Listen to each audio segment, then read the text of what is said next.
Alright, what's up everybody? Welcome back to more Yu-Gi-Oh! Legacy of the Duelist. My name is Raven from the Sky, and let's get into the spirit deck recipe that Noah Cyrus used during the third season? Between season 1 and season 3 of the original Yu-Gi-Oh! If my memory serves me correctly. Okay, now, Creature Swap 2. Creature Swap is great in this deck because, see, for the most part, the spirit monsters go back to your hand. What does that mean? That means, say you're facing meta, Salamangreats, no matter what meta, right? For example, you set your play your spirit monster, summon it, creature swap that Salamangreat or the Blue Eyes, whatever meta deck you're facing. You're gonna get their monster. Make sure it's just your spirit monster now, because they can choose what to send you, they can choose what to send you, and make sure it's like that's all it's just the Blue Eyes, something like that.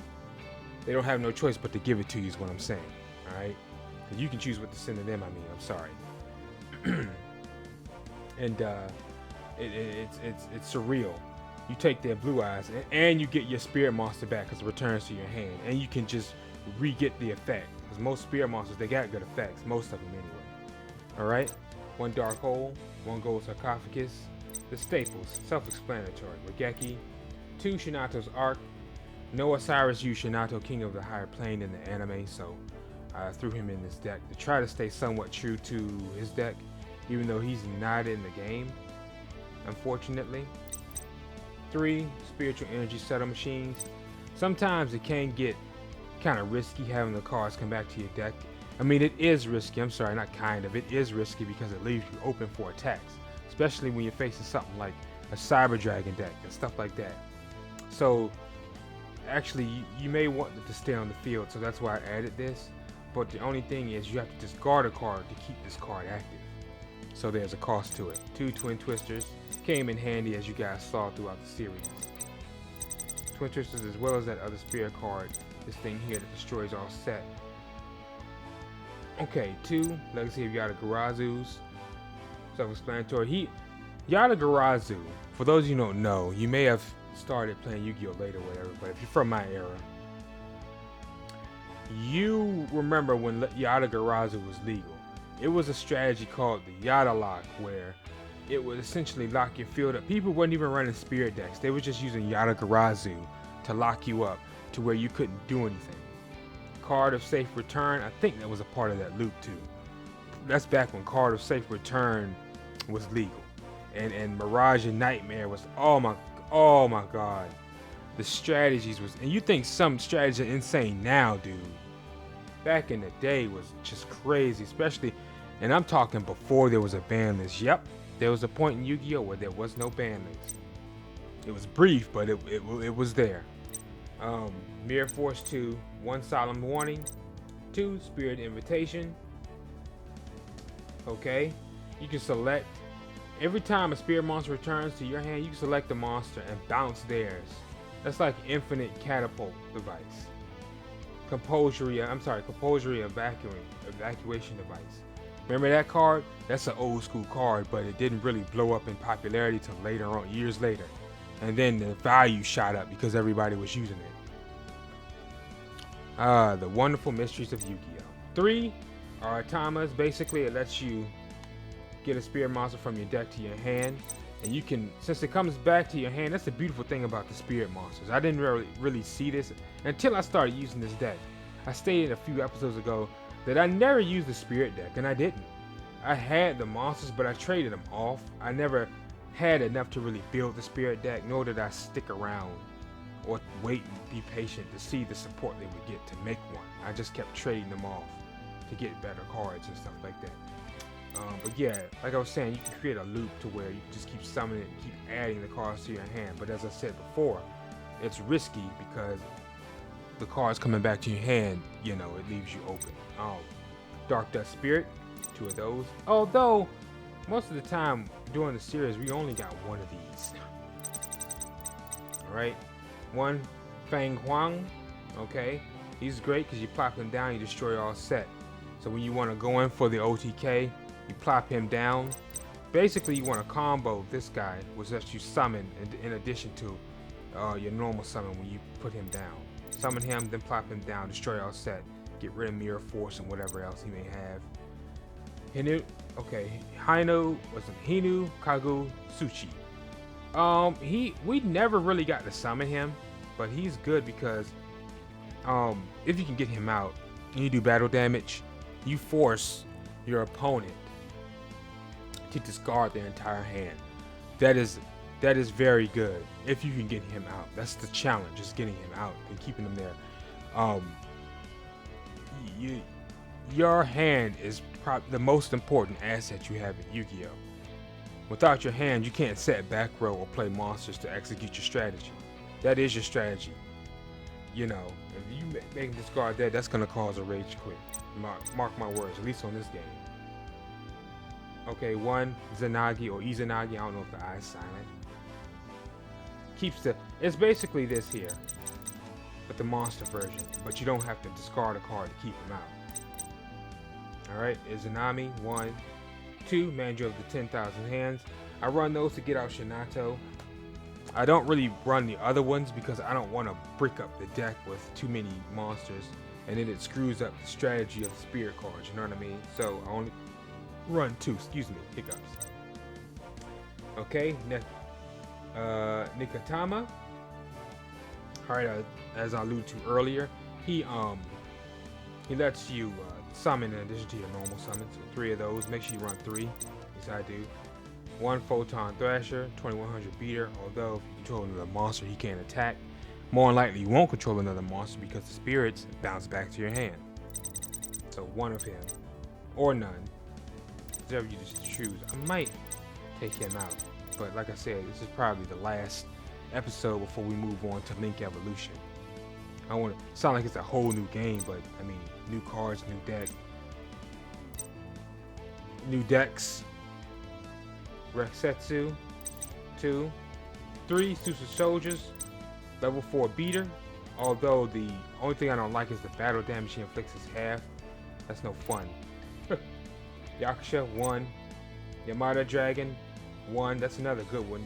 You see him and the other one, the Nakuchi guy, on last turn, which is another banned card. But if you knew how to use it back in the day, that was very good. Yamato no Kami, 2 of those, and of course Shinato, King of a Higher Plane, 2. So with that said, let's duel. All right, time to duel. Okay, this hand isn't too great, but just in case, we could always swap. Just swap Miyazaki. But like I said, I'm not gonna quit it out because my hand is too good. We're gonna wait it out and see.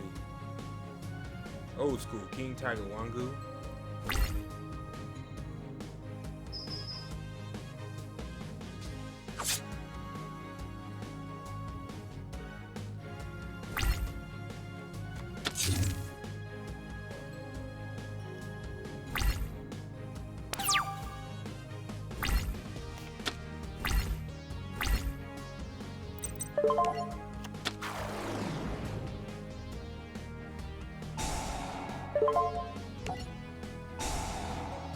Doesn't negate his effect though. Uh-oh.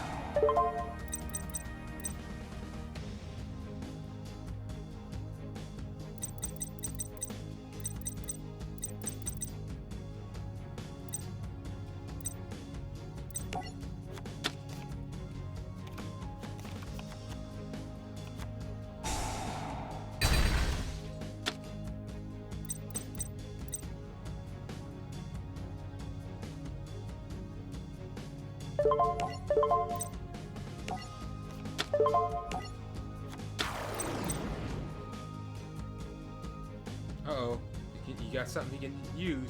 Oh, he's not gonna use it on the spirit. Did he read the card? Ah, mirror wall, huh?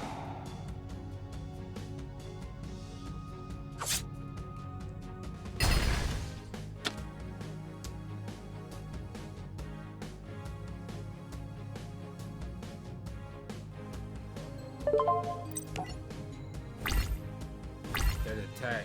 Card was placed on the field. What was? So it's still that way? So if I attack with Susa Soldier, that's gonna knock him down?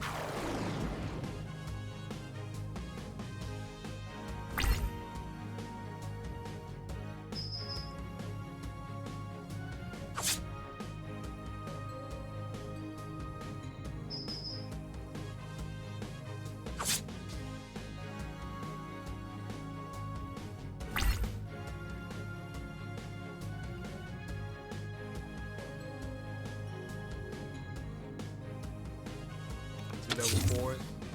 What? I can't believe it.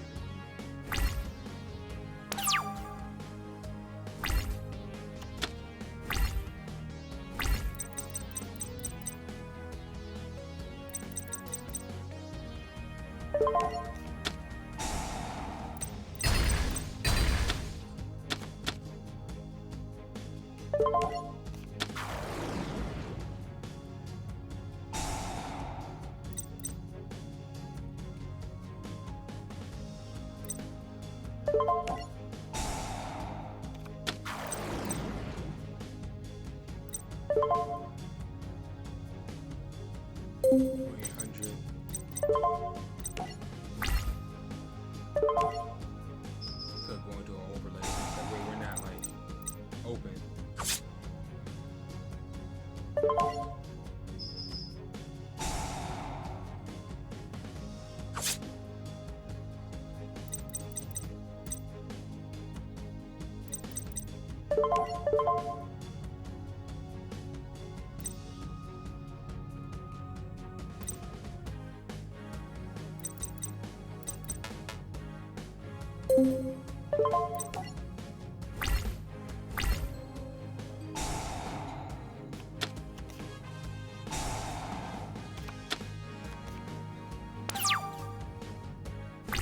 Mirror wall. I ain't seen that in years. Everybody uses mirror force.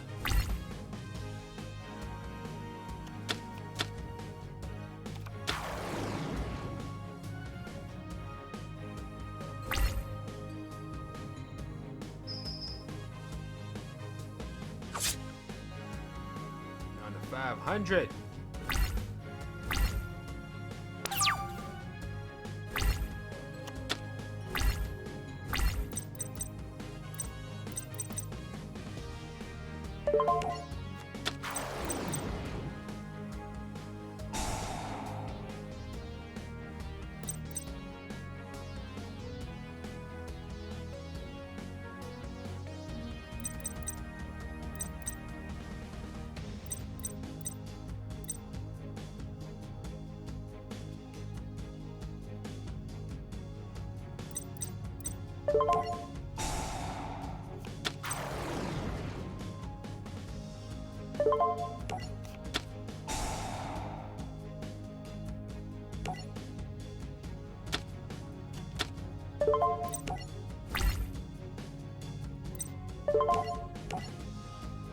Actually, go back to my hand, but whatever.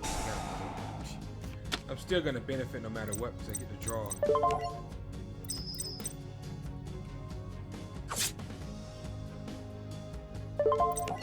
Creature swap saved us. It's for the time being.